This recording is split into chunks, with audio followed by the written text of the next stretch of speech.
you walk in the door, I can see you on the station. I will make splendor, good looking, so refined. Say what's going on in my mind, so I can get started to the point. I don't have that talk for everywhere I see. Hey, Rick Splendor, spend some of the time with me.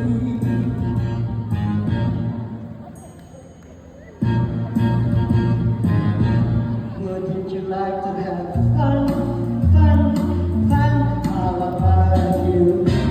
Laughs, let me show you right. You're tired, let me show you right. You're tired, need you walk in the door. I could see you work. I love this tension. On your mixed splendor, good looking, so refined. Say, wouldn't you like to know what's going on in my mind? Say, to the boy. I don't talk my talk for everyone I see. Hey, Rick Splendor. Hey, Rick Splendor. Hey, Rick Splendor. Spend a little time with me.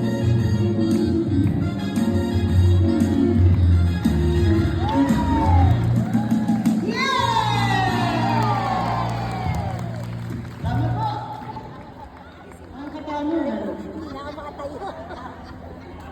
Nagising lahat sa ating gandang lola number 4. Ayan. Nagustuhan niyo po ba yung kanyang talent? Pili po tayo ng question. At ang magtatanong po sa inyo ay si Capred.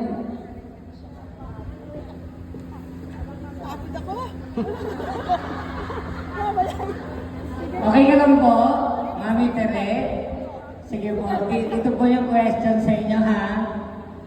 Kung ang tatay ang haligi ng tahanan at nanay ay ilaw ng tahanan, ano po para sa inyo ang lola at bakit? Thanks for that wonderful question. Diba, ang tatay daw, sabi, at saka ang nanay, ang lola, ano ba? Diba? Siyempre, tayo mga lola, kaya rin natin lahat yun. Hindi ba? O ano masasabi nyo? Hindi ba? Kaya rin natin